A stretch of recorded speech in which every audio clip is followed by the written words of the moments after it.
Over the last few thousand years, we have warped our own history. Our stories of the past have been changed, altered, mistranslated, and completely been misunderstood as we rounded the curve on the precession of the equinox. Modern views of our history account for many things, but completely dismiss many very important pieces in the puzzle. For example, the pyramids of Giza. There is no modern theory that accounts for how these could have been made. Individually, each block cannot be pulled even with 50 men pulling it, let alone drag it for hundreds of miles and then stack them on top of each other 450 feet in the air, in such a precise way that even modern technology can't achieve. Not to mention having it lined up precisely with both Orion's belt, a golden mean, and Fibonacci spiral, and be a primary nodal point of every sacred site on the planet. And that's just one example. Our history is not what we think. Many things that we've been led to believe to be true simply is not. This has got to be the biggest. The field of archaeology recently saw some monumental discoveries that are rocking the foundation of what we think we know about ourselves. Many ancient cities such as Babylon, Erech, and Akkad that were written about in the Bible and other ancient texts were always thought to be myths because no one could prove they existed. Then, one of them was found. This led to finding another, and then another. Inside one of these cities, archaeologists found thousands of cylindrical clay tablets hidden deep within the earth under this ancient city. The tablets were completely covered in text, written in cuneiform, and tell an ancient story that spans back over hundreds of thousands of years on this planet, describing the history of the earth and the origins of the human race in great detail. Now, the first thing we all want to do is just say that they were making things up. They didn't know the history of Earth, and they were simply creating tales to explain where they came from. However, if this was true, how can we explain how they knew so many things about the universe that would seem impossible to know? Not only did the Dogons know all about the distant planets in the solar system, but so did the Sumerians. They described them all in great detail in these Sumerian records. They also knew about the precession of the equinox. That's a tough one for a historian to understand, because it takes over 2,000 years of continuous observation to actually learn that the Earth has a wobble. The Sumerians had this information from day one of their civilization.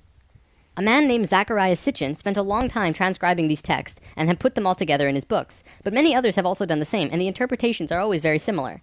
Not only that, but Thoth has also shared information about this with us, and his account matches the Sumerian records. Adamus and other channelings discuss it as well. If you see all of these records and sources, there is a huge connection between the stories.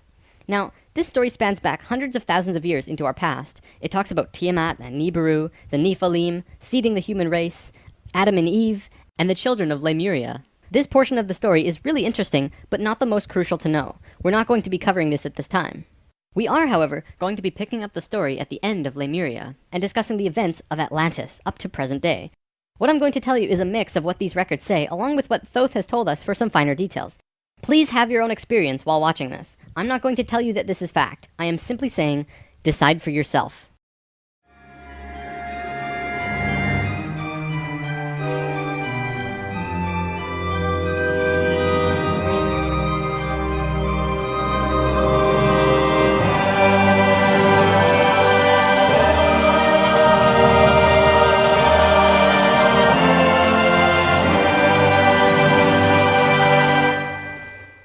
There was a time, long ago, when humans existed at a very high level of consciousness. We were interdimensional and were very psychic. We communicated through thought and emotion, much like how animals do rather than speaking or writing, which would seem very primitive. We lived primarily on a large string of islands called Lemuria, but there was a consciousness shift. We moved up in consciousness, and the islands of Lemuria sank beneath the oceans. At the time of this shift, a new continent rose out of the waters. We called it Atlantis. Back in the early 1900s, the spiritual path of the United States was similar to what's happening today. People began to learn about meditation and study ancient lands like Atlantis and Lemuria. We actually found quite a bit of evidence that Lemuria existed, and it had to do with coral. See, the ocean floor does rise and fall. Coral can exist up to 150 feet under the surface of the water. In 1910, the surface of the ocean was probably higher because they were able to see coral rings heading away from Easter Islands for a great distance. These rings were estimated to be found at 1,800 feet, which means that for them to have existed, they would have had to be much higher and sunk slowly. Probably more important, they also found the exact same fauna and flora from the Hawaiian Islands all the way to the Easter Islands. This is a great distance, but if you look at a map, you'll see a long string.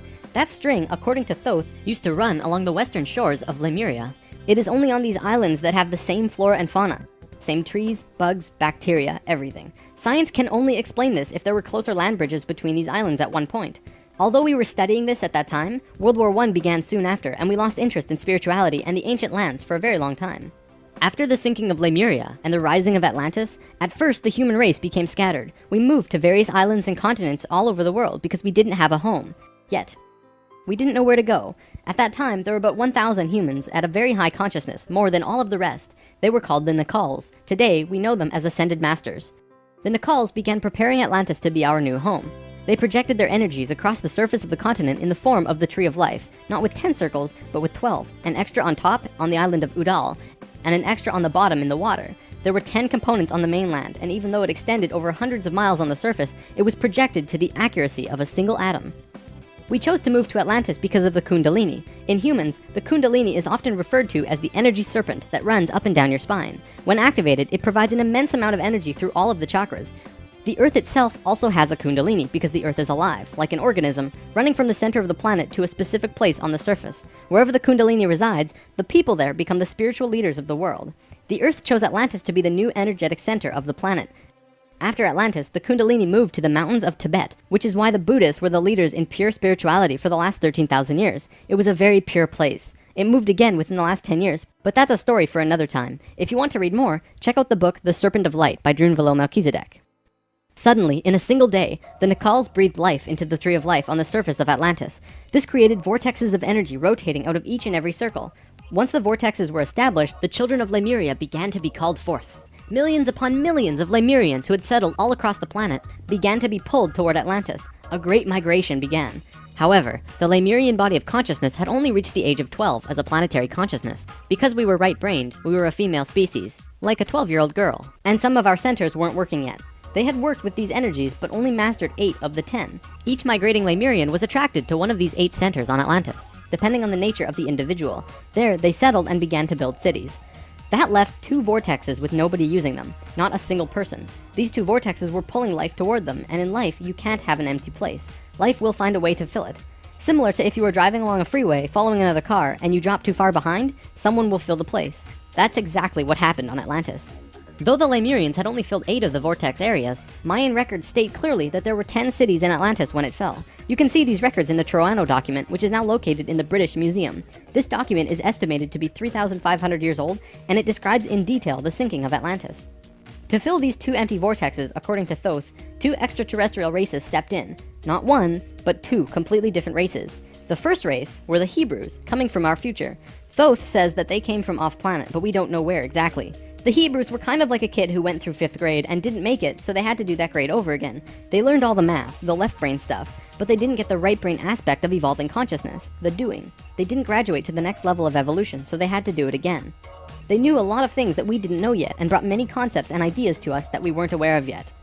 Now, if this is true, this would explain quite a few things about the Hebrew people in general. They seem to have many sacred geometries hidden within their culture. It also puts perspective on the story of Exodus. Perhaps Moses incarnated into that lifetime to free the Hebrews because they were not direct descendants of humans and were being treated unfairly.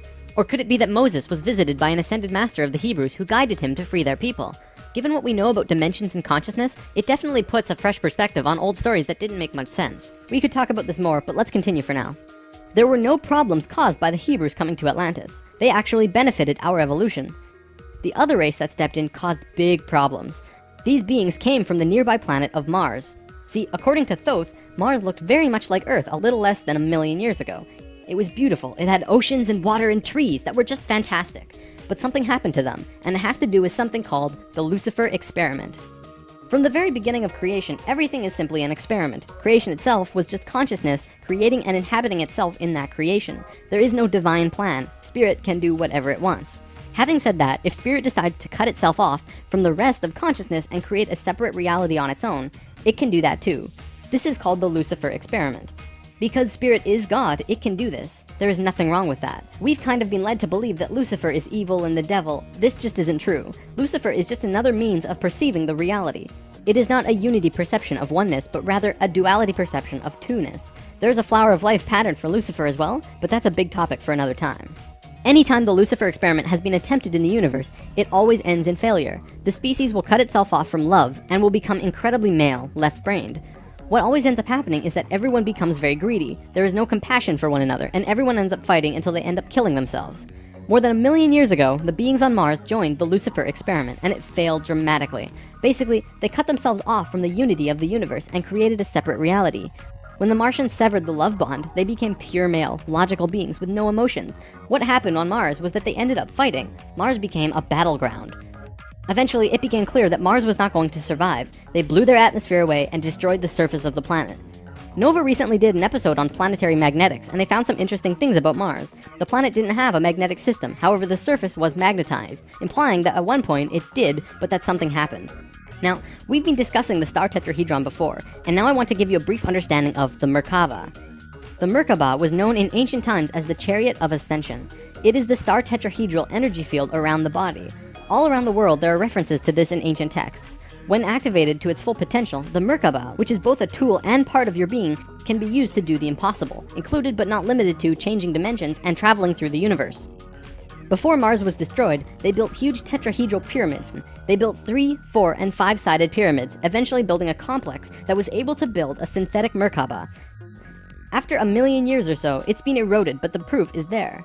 Now, because the Martians were severed from the Unity consciousness, they couldn't create a living Merkaba. They simply used it as a tool.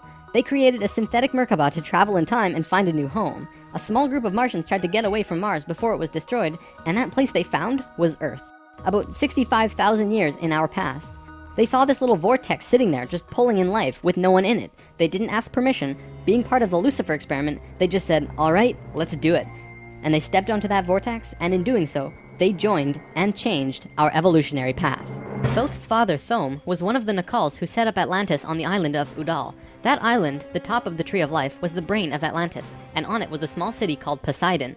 This city is what Plato was discussing when he said that Poseidon bore 10 children, the 10 circles on the Tree of Life. Poseidon was made of 3 rings painted in black, red, and white stones, and it was the symbol for Atlantis.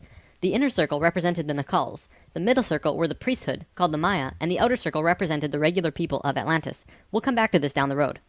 There were only a few thousand Martians who came to Earth through the synthetic Merkaba. The first thing they did when they arrived in Atlantis was try to take over the continent. They tried to declare war and invade. However, they were vulnerable due to their small numbers, compared to the millions of Atlanteans, and we finally subdued them. We were able to stop them from conquering us, but we could not send them back. When this happened on our evolutionary path, we now had the planetary consciousness of a 14-year-old girl. The Martians were an incredibly male species, and also very old, so what you had was a 14-year-old girl being taken over by a 60 or 70-year-old man. We had no choice in the matter. The Martians just stepped in and said, like it or not, we're here. They didn't care what we thought or felt about it. Really, it was no different from what the settlers of North America did to the Native Americans.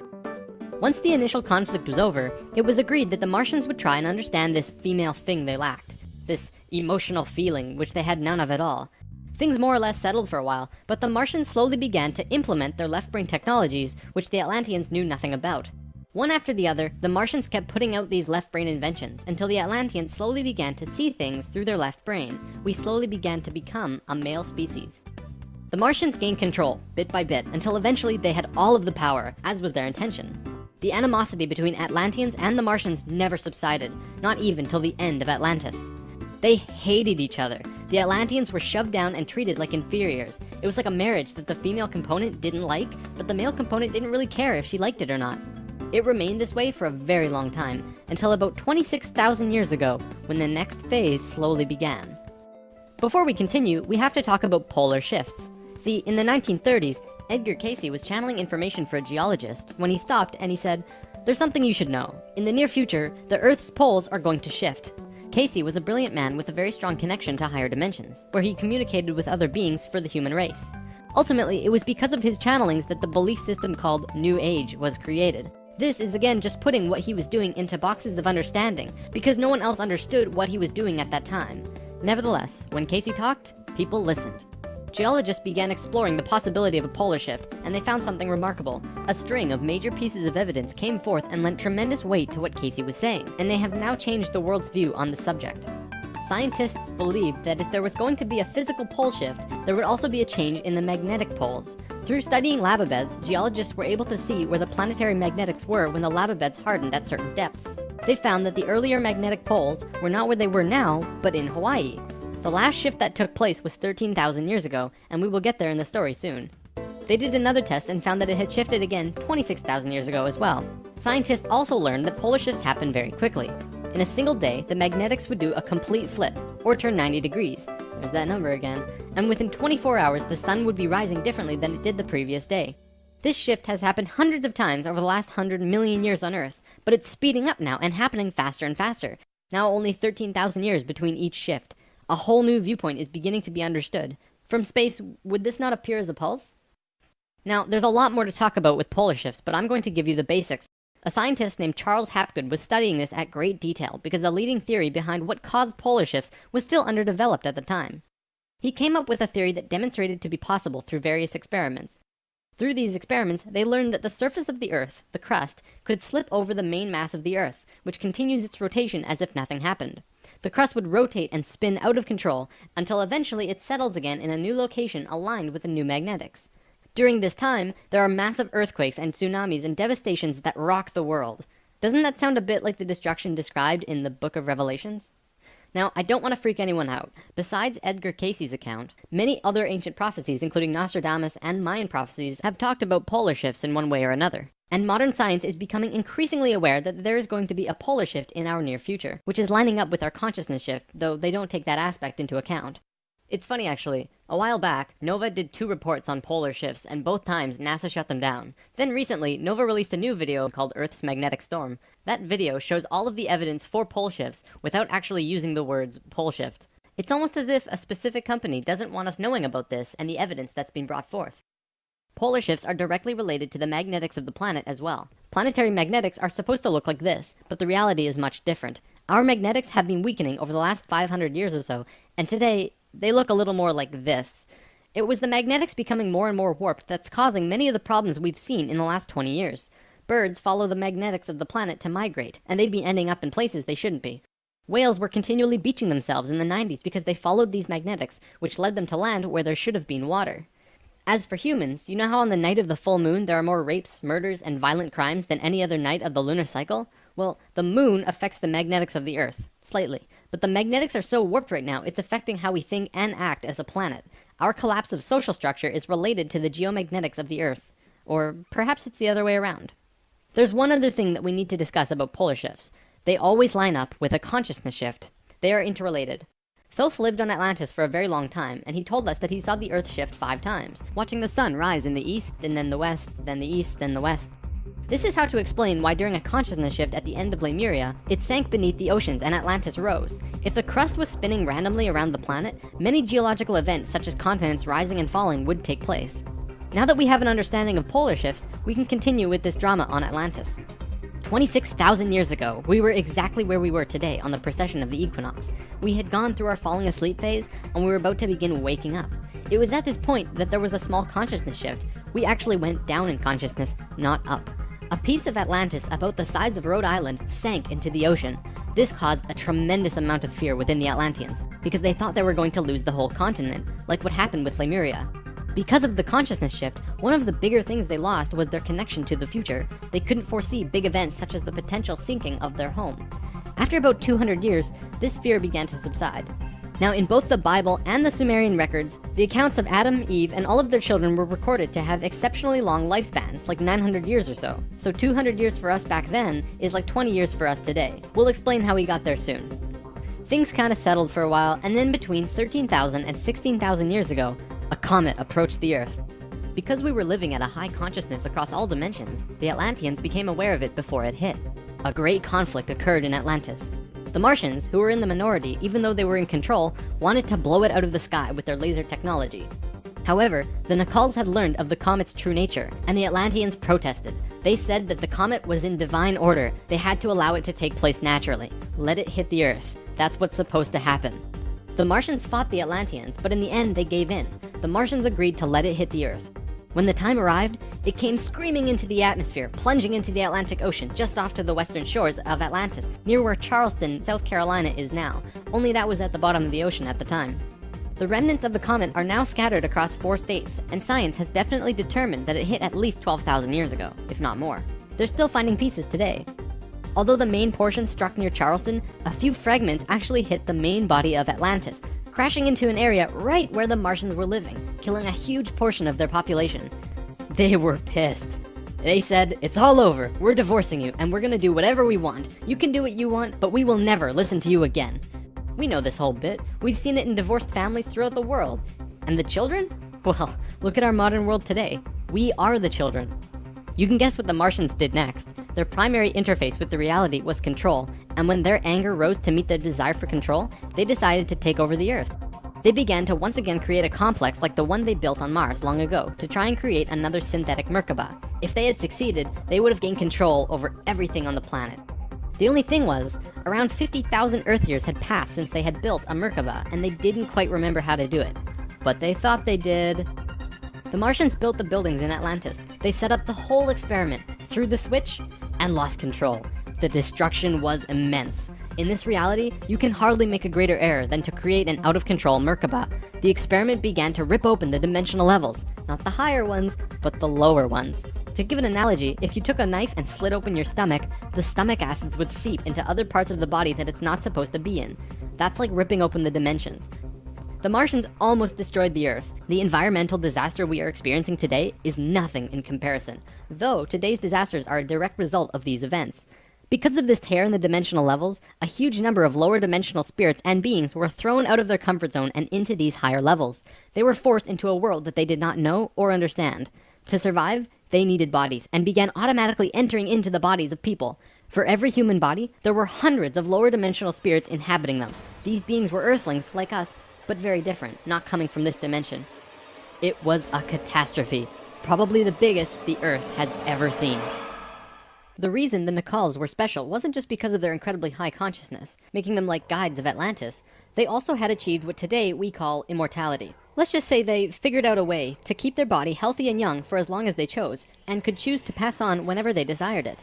When reincarnating, they do not suffer the great memory loss that we do when we incarnate.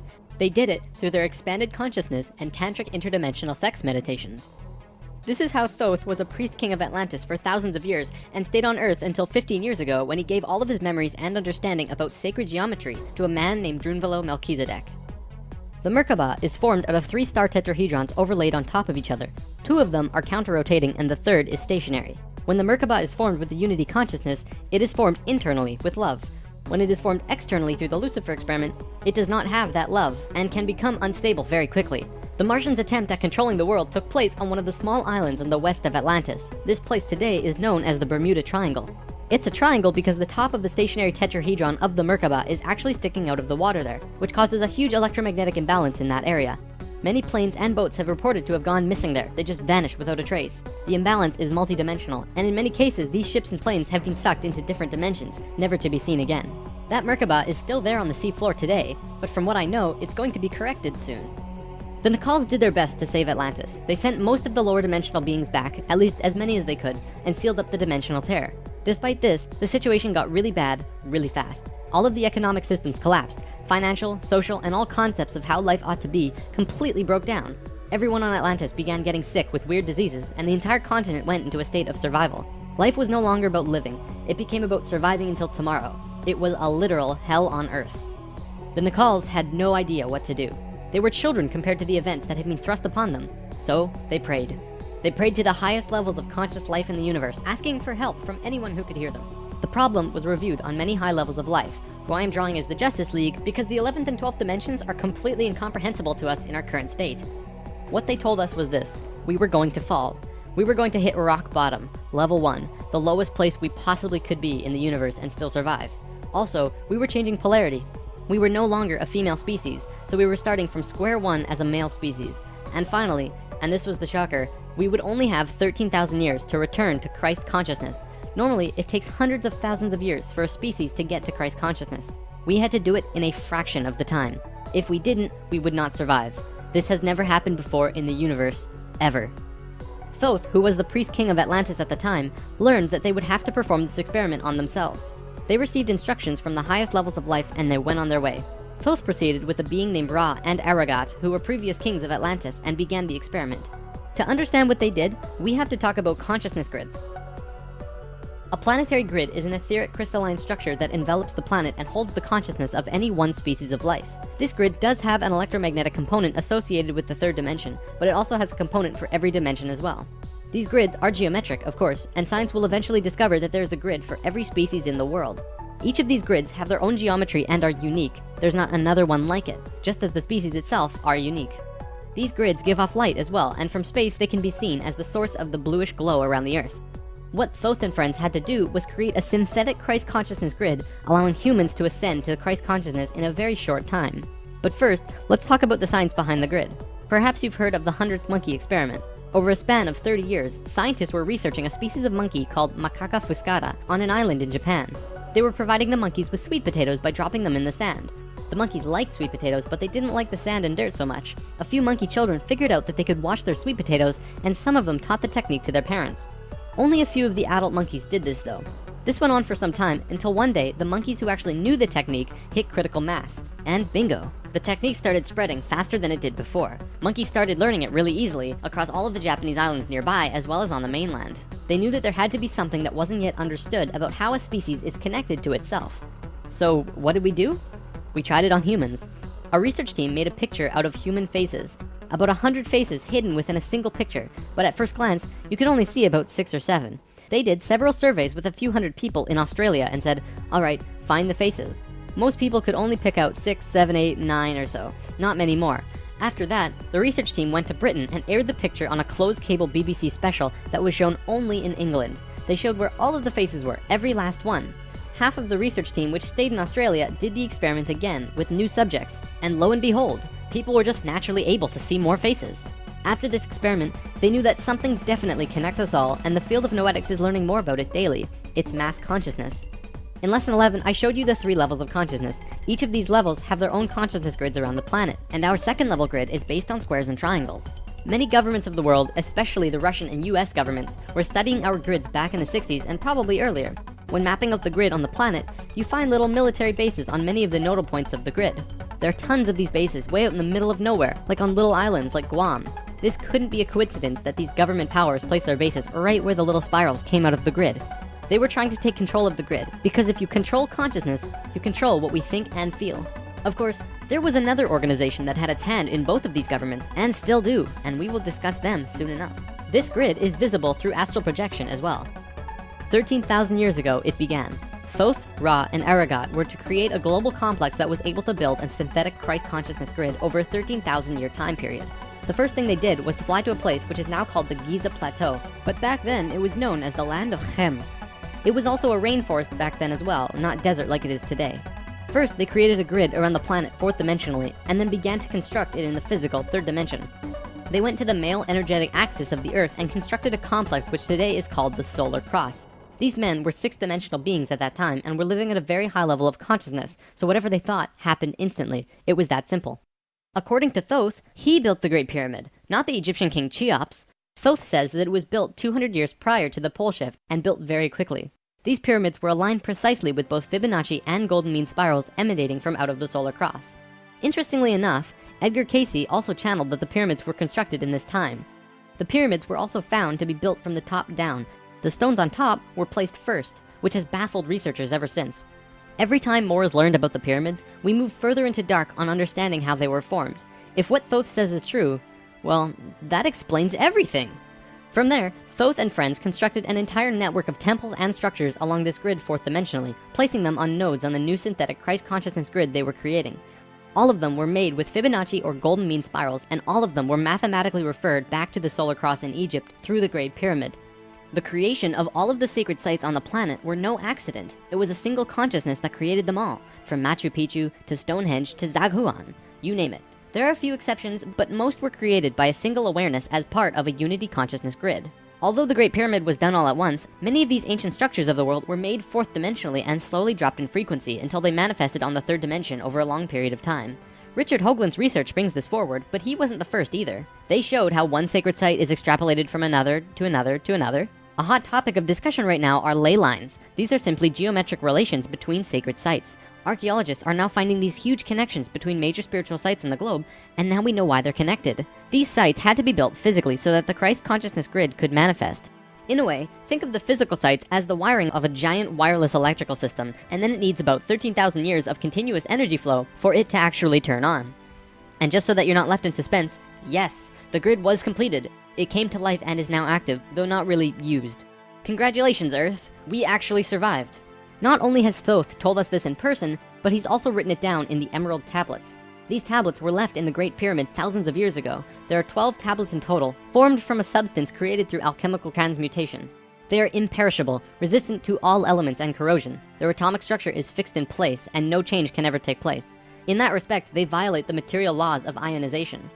These tablets share a great wisdom, and you can read them at over 100 different levels of consciousness, and you will always understand them differently. If you're interested in this stuff, you should definitely consider reading them.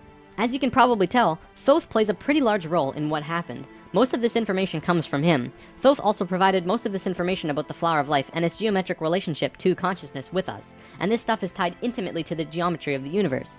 Considering the quality and quantity of information that he has shared, it makes you really start considering that this next part can be true. The Great Pyramid has a legendary missing capstone. According to the Emerald Tablets, deep under the Great Pyramid there's a room called the Hall of Records. This room was not built by Thoth and long predates the Atlantean civilization. Within the Hall of Records is the capstone of the pyramid, which is 5.5 inches high, solid gold, and completely holographic image of the Great Pyramid. It has all of the little rooms and everything. However, this leaves us with a 24 square foot piece of the Great Pyramid that's missing. If what Thoth says is true, that missing piece actually belongs to a very special airship that exists on Earth. And the way to the airship is through the Sphinx. The Sphinx, according to Thoth, is not 12,000 years old, but dates back over 5.5 million years on Earth. Deep under the Sphinx, about 1 mile down, is a round room with a flat floor and flat ceiling. Inside this room is the oldest synthetic object on Earth. The object is about 2 city blocks in size. It's round like a disc and has a flat bottom and top. It is also only about 3 atoms thick, except for a pattern on the top and bottom which looks like this. This pattern is 5 atoms thick. Thoth says that it's powered by consciousness, thoughts, and feelings, and connects with your own living Merkaba, which means that it becomes an extension of you and your own energy fields. The ship is also intimately connected with the spirit of the Earth, and is the protector for the whole planet. Thoth built the pyramid the way he did to fit with the ship. When on top of the Great Pyramid, it creates this image from above. The disc ship has a circumference equal to the perimeter of the Great Pyramid. As we discussed in Lesson 11, whenever that ratio appears, life occurs. This ship can only be used by the purest of souls. See, whenever we approach the point in the precession of the equinox where our poles do these shifts, we become very vulnerable. Things often degenerate, and while things become chaotic, there are often other species who wish to take us over. This has always happened, not just with us, but with all evolving consciousness. Every time a takeover seems imminent, a very pure person will find their way to the ship and raise it into the air. The Earth and Sun will connect with that person and give him or her great power. Then, whatever that person thinks and feels will happen. And think about it. If consciousness is the primary core component of the entire planet, does it not make sense that it would have its own defense mechanism? This defense is an airship that plugs into the Earth and the Sun, allowing the Earth to have protection. Our takeover event actually already happened, the same year the Christ grid was activated. The year was 1989, and we were having some troubles with the Greys, a race of ETs who were slowly plotting takeover due to a previous scuffle we were having. A very pure woman in Peru made the ascension process into the Christ consciousness grid and found the ship. She tuned it to the frequency of the 4th dimension, where she raised it through the Earth and into the air, and manifested a situation for the Greys to leave. Within a very short time, the Greys began getting sick, and remained sick for as long as they stayed here. They have been forced to leave for now, and we are once again safe.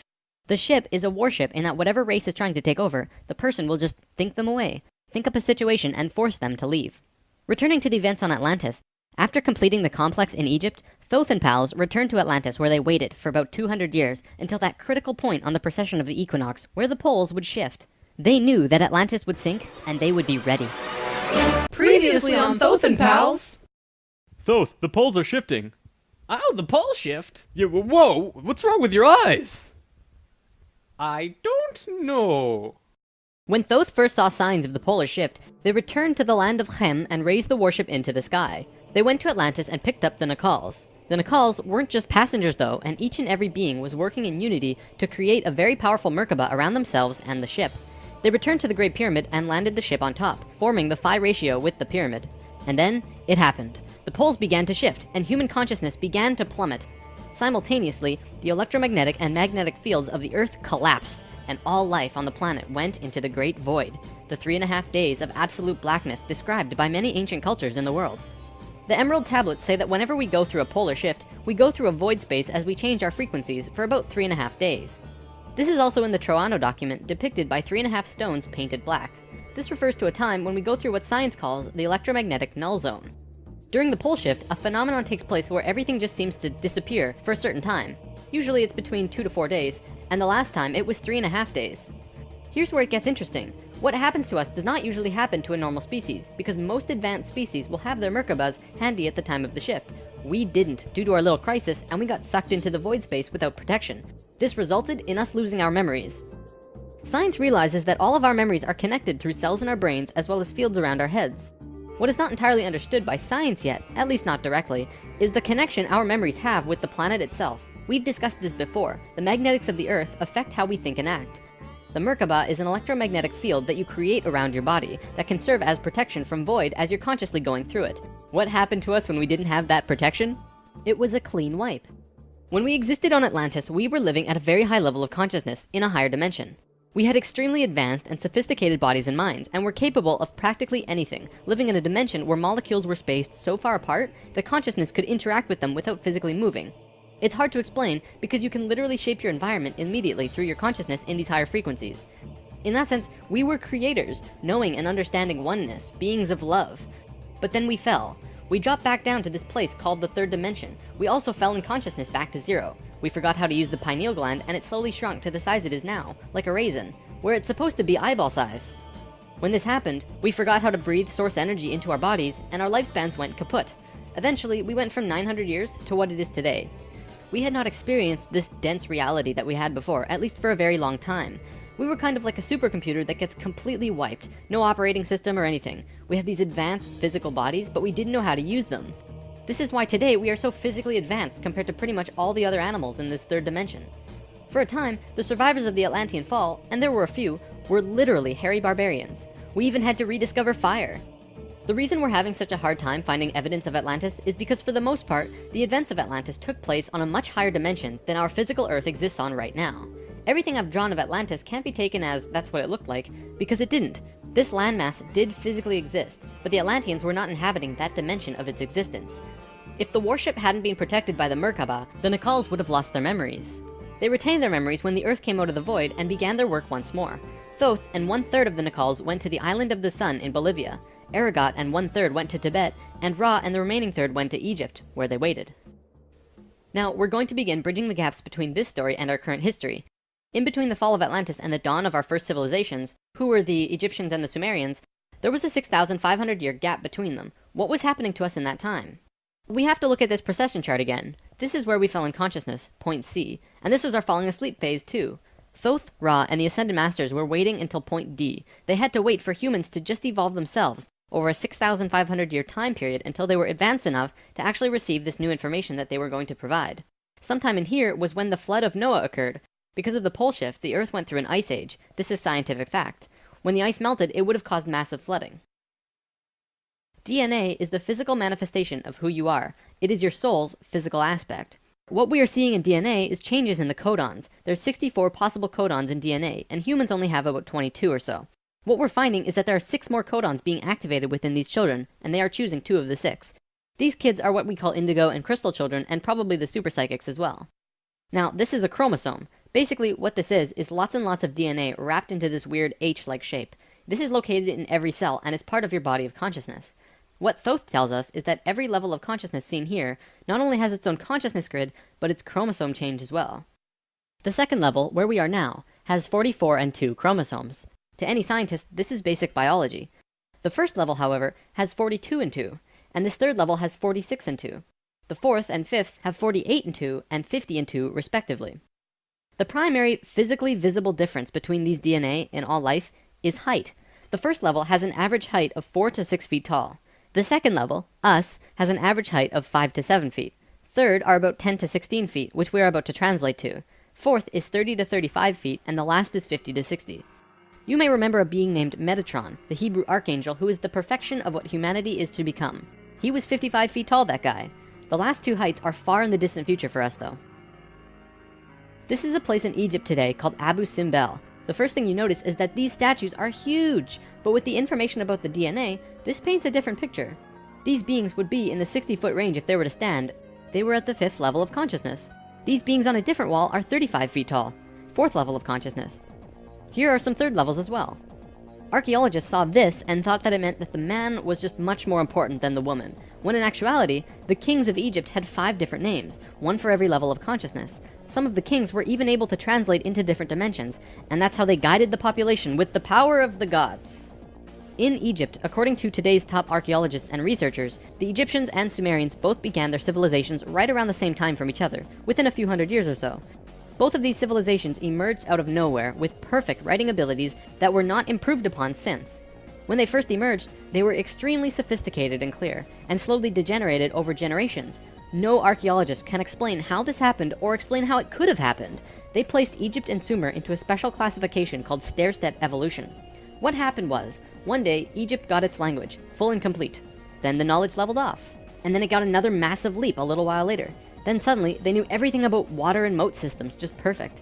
Then, a little time later, bam, they're masters of hydraulics. How did Egypt and Sumer do this?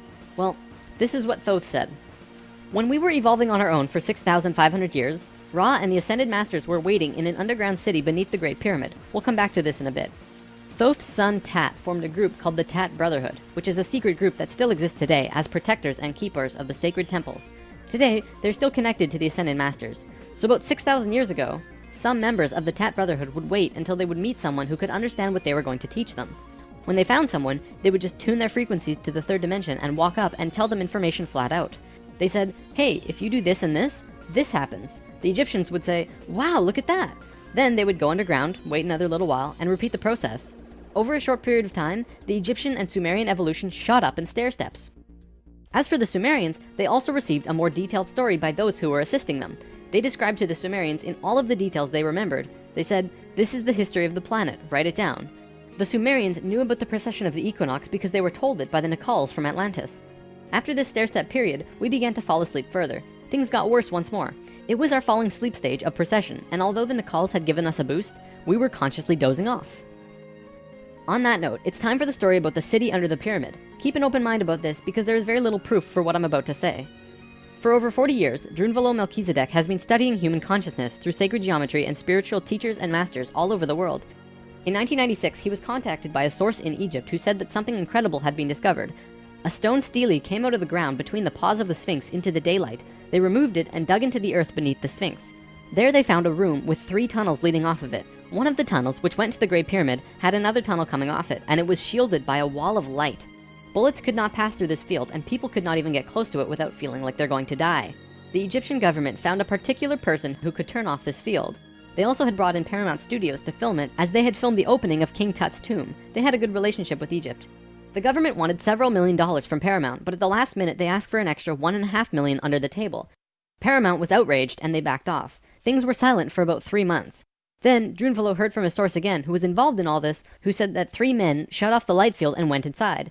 They found themselves inside a very large building that went on for miles underground, which was really the edge of a giant underground city, which was really just one giant building. Then, a little while later, an Egyptian archaeologist named Larry Hunter began describing the same thing, but more detailed. He said that the city was 6.5 by 8 miles wide and 12 stories deep, and the city was outlined by specific temples in Egypt. The 3 pyramids are lined up with Orion's belt, but there are also small temples for every other star in the constellation. Those temples map out the city underground and are made out of a special stone not found anywhere else in Egypt called Koinen stone. Incredibly enough, very recently, ancient tunnels were found in Romania that led to both Egypt and the inner earth. Now, I don't have time to go into detail about this particular story, but if you want, check out the book Transylvanian Sunrise by Radu Sinamar. To be clear, this is a theory that has not been accepted by the Egyptian government, but the underground city that Thoth said was there is, according to Mr. Hunter, marked by temples made of a unique substance, and the temples match the star pattern of the constellation of Orion. 4,000 years after the stair-step evolution, we were at our lowest stage of our evolution. We were hitting bottom on the awareness road. Suddenly, out of the darkness, 3 men came to Earth to give us a little nudge. Everything in ancient Egypt was synthetic. They had this entire civilization based around achieving heightened states of consciousness, but they had to do it through tools. Now, we're not going to look at each of these tools individually, but let me give you a brief overview here. This tool was used for transferring vibrations into the body. Along with that were the hook and flail. This little device was a kind of generator to increase vibrations, though there's not too much information available on it. This thing, however, was their most important tool, the Ankh. They saw the Ankh as the secret to eternal life, and they used it not as a physical tool, but as an energetic one. They would use this form and Ankh their sexual energy. Now, this could be a huge topic on its own, like how energy travels up and down the body through a vertical tube between 5 energy channels that counter-rotate as they extend through the body. But basically, sexual energy is an incredibly powerful energy. We definitely abuse it today, but what the Egyptians knew was that when you had an orgasm, a very large amount of energy bursts from your root chakra all the way up your spine to the top of your head, and then it gets released. What the Egyptians would do was when the spiral of energy hit their heart chakra, they would onk the energy out of the back of their body and over their head and back into their body, where they would keep the energy and retain a massive energy boost. In other words, if you take a tuning fork and hit it, it will reverberate for a certain amount of time. Then, if you attach an onk on top of it and hit it again, it will reverberate at least 3 times longer. The Egyptians were doing this with their bodies. Moving on, when Atlantis was first formed, the Nacals set up something called a mystery school. This is a special type of school where you learn about consciousness, and you learn different aspects of expanding your own consciousness, and eventually getting to a place where you become immortal. It usually took a very long time to achieve this state, and that's why there were only about 1,000 Nacals in comparison to the millions of Lemurians at the start of Atlantis. The first Atlantean to reach the immortal state was a man named Osiris. Ancient Egypt's mythology tells a story about Osiris, a man who was killed and cut up into pieces by his brother in an act of rage, and then the pieces were scattered.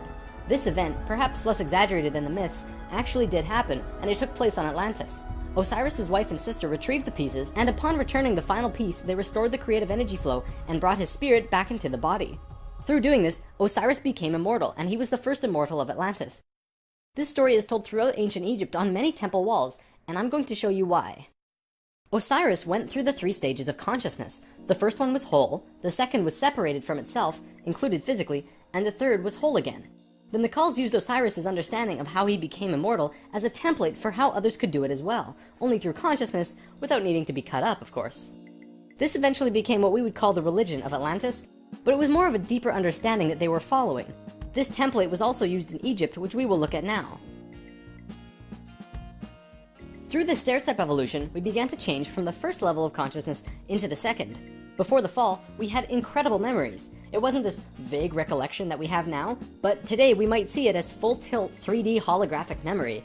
After the fall, we still had a photographic memory and could share these experiences with each other, which is called dream time. It is what the Aborigines of Australia still have today. Through the introduction of writing, however, we began to change from the first level of consciousness into the second. We lost our incredible memories and became very separate from each other and ourselves. Thoth was the one who introduced writing, and if you look at ancient Egyptian culture, it even says, Thoth brought writing to us, as well as many other things. Now that we were in the second level, over time, things began to change, and a very serious problem developed, which if it hadn't been solved, it would have caused a major catastrophe in our own near future. Basically, in Egypt, the Ascended Masters had used Osiris's genetic coding of changing chromosomes to show others the path of ascension. They developed a system of 42 and 2 gods, with a lowercase g. They were actually called Neters. Most will recognize this one. His name was Anubis. There were 42 and 2 Neters who were representative of human chromosomes. Each one of them showed a specific pathway of life or human experience, and people would follow these understandings to learn more about their life or their own reality. The problem developed when both Upper Egypt and Lower Egypt became more separated from themselves, and the meanings of these Neters were lost. Over time, the drawings of these Neters changed, and the meanings changed with them. People had no idea what they meant. Then it got worse, when the Egyptian king Menes merged Upper Egypt and Lower Egypt into a unified country. Menes also merged the belief systems, so now you had 88 gods that people were fighting over to decide who was really God. This was an issue because now they had people not knowing what to believe, completely lost, separated from their understanding of their own divinity and God. Things became separated further, people fought over which gods were really gods. Today we look back and say, wow, they thought there were so many gods, when really, this wasn't the case at all. Even with the help from the Tat Brotherhood, we just couldn't get it right. There was one short period of Egyptian culture that most historians don't really understand. As it's written in ancient texts and hieroglyphs, for 17.5 years there was a bizarre new ruler that completely changed how Egypt was run, and his name was Akhenaten. Before him, there were only kings. Akhenaten was the first pharaoh, which meant that which you will become. He was also, believe it or not, 15 to 16 feet tall, at least that's how he was always depicted, and had an elongated skull. Both of these aspects are related to Christ consciousness. Akhenaten abolished all previous understandings of God and tried to instill a one-God understanding in everyone. After 17 years, the majority of Egyptians revolted and Akhenaten was killed, soon to be replaced by someone else, returning to the old system. What actually happened? To correct the problem, Thoth got the help from Ai and Tia, who were the first immortals from Lemuria, and got them to mate interdimensionally to conceive a Christ consciousness being. Thoth said that he worked with the previous kings of Egypt to help achieve this, and Egyptologists find that Akhenaten came completely out of nowhere. It took some time, and there was a transitional period involving Amenhotep III, but soon Akhenaten was on the throne. Akhenaten used his time to bring Egypt back to a simple religion where there was one god, one reality. He used imagery of a sun disk to represent this. The priests in Egypt didn't like that because the religious beliefs were centered on the priests. Then he comes along and says, "You don't need priests. God is within you, and you can access God from within your own selves." Well, they didn't like that. He also pulled the military back and said, "Don't attack unless someone else attacks first." The military didn't like him either. Plus, the people generally didn't like him because they enjoyed worshipping their many gods. Eventually, they disposed of him. After all that, what did Akhenaten do that evidently saved humankind? Well, he developed the mystery school, with the intention of showing a small group of humans a way to ascend into the immortal state. Usually, it took hundreds of years to reach the level of immortality, and Akhenaten had 17 years to produce results. This was a very close call, but he did it. He actually showed 300 individuals the path to immortality in this short time. So after the general population disposed of Akhenaten, these 300 immortals would go beyond Egypt. Thoth wrote in the Emerald Tablets that after ancient Egypt ended, he brought a man named Pythagoras into the Great Pyramid and taught him the geometry of the universe. That man then went on to found Greece, which was originally built upon schools for teaching geometry and the Platonic solids and all of that stuff. Thoth lived a lifetime here as well, where he was known as Hermes Trismegistus. Akhenaten's immortals became a group called the Essene Brotherhood. They first migrated to a place called Masada in Israel. Even today, Masada is known as the capital of the Essene Brotherhood. Now get this. In this brotherhood, there were two people in particular, a man and a woman. You might have heard of them. Mary and Joseph? See, it was part of the Ascended Master's plan that they would bring in a being who would show the pathway to Christ consciousness. He would come to Earth as a second-level being, a regular Joe, and achieve Christ consciousness through the course of his life. Then, the ascension process, the transitional experience from the second to third level, would go into the consciousness grid that was still being formed. He was able to transition because he was originally from these higher levels. That man is known today as Jesus, although his name at that time was Yahshua ben Hur. If Yahshua had not shown up, we would not have had that ascension experience available to us today. None of us would be aware that these higher levels of understanding even existed, and we would destroy ourselves. According to what Thoth said, Mary and Joseph mated interdimensionally. Mary could have been a virgin, physically, but she mated with Joseph in a way that would allow a soul from a higher reality to come down to Earth and have a human experience. Usually, this is impossible to do otherwise. Through Yahshua's work, he came here just like us, a total human being, but he went through these three important stages: final death, resurrection, and ascension, and gave us these experiences so that we could access them down the road. Now, as we all know, the story of Jesus has a missing piece. He was a child, disappeared for some time, and then showed up again when he was 30.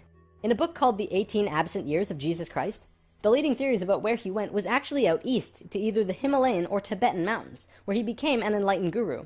He brought his teachings back to the world after that. If you remember from part 1, the Kundalini of the planet was residing in Tibet at that time.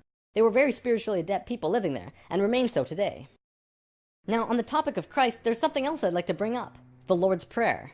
Today, we know this as the only prayer that Jesus taught, but did you know it's actually a geometric prayer meditation? A man named Bodhi McCoy spent over 20 years working with this prayer and analyzing it with sacred geometry, and has discovered some incredible synchronicities. In his book, Live the Promise, he explains how the original prayer, not the extended version mind you, has 7 segments or thoughts, which align perfectly with the 7 chakras as well as the 7 original branches of yoga. Bodhi teaches how to do this prayer meditation, as well as meditations him and his wife have developed based on the Lord's Prayer, called heart dances. It's really quite incredible to see how it all works with the pure geometries of the universe. If you wish to learn more, check out livethepromise.net. If you study Christian religion and Egyptian religion, you'll actually find that they parallel in almost every way except for the Egyptians' understanding of God. Most evidence shows that Christian religion came out of Egyptian religion, and then later they went back and discredited the Egyptians. Around 300 AD, there was a council called the Council of Nicaea, which was the syndication between the Roman political and religious authorities. Basically, the religious leaders and political leaders realized that they could unite and impose more influence on the people and control society through their unity. It's right around this time that we begin to see the manifestation of the New Testament, which was put together from scriptures and stories, some newer and some much older, which were renewed and superimposed on the life of Yahshua ben Hur, which today we know as Jesus of Nazareth. The term Christ actually stems back from much before the Bible. It comes from the word Christala, which is a word that derives from the original 7 core audible sounds of creation. When the creation of the universe occurred, the original tones were ka, ra, ya, sa, ta, ha, la. Christla actually was broken down on Earth into 2 words, Christ, which soon became Christ, and Hla, which became Allah, which were broken down and changed through oral tradition. The symbol for Atlantis was 3 rings inside of the other. The inside were the Nacals, the middle ring were called Maya, and the outer ring were the Atlanteans. The Maya's job was communicating the messages from the inner circle out to the regular people of Atlantis. When Atlantis sank, the Maya took their knowledge, a crystal skull with memories of Atlantis, and their calendar, and went out to what today is called the Yucatan Peninsula, birthplace of the Mayan civilization. Their calendar is the most advanced, detailed calendar on the planet, and it has its roots in Atlantis. Over the last few hundred years, a group of people have slowly monopolized the entire world into what it is now. Today, there are 13 families that are among the richest families in the world. They have their hands in next to every organization and government and control over 95% of the money. They control our modern world from the very tippy top. Today, we like to call them the Illuminati, except that's not really who they are. The word Illuminati means enlightened ones, which was established long ago as a secret society that was focused around expanding knowledge through scientific and spiritual understandings. Secret societies were not originally bad, but rather consisted of those who just kind of got it. They understood information that the average person at that time would not accept and demonize. These societies had to be kept a secret because of the control that the church had and refuted against what they wanted to explore. This is where Freemasonry originally comes from.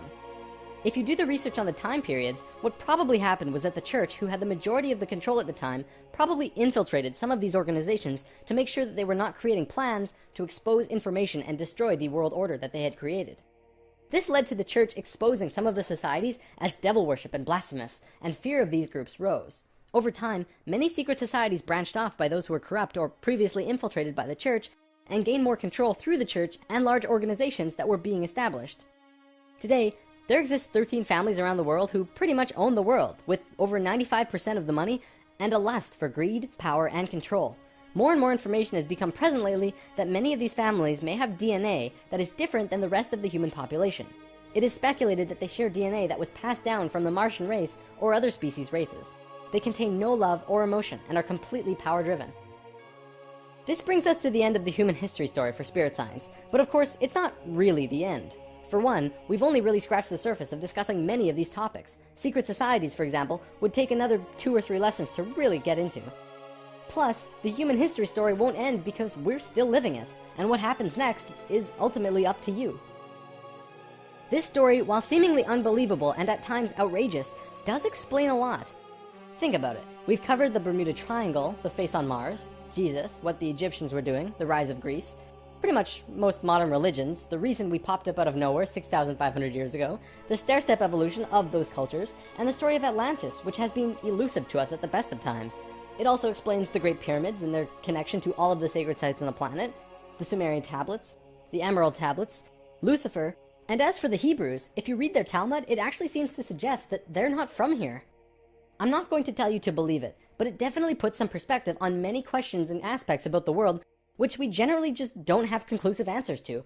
Take it with a grain of salt, though. After all, it is just a theory.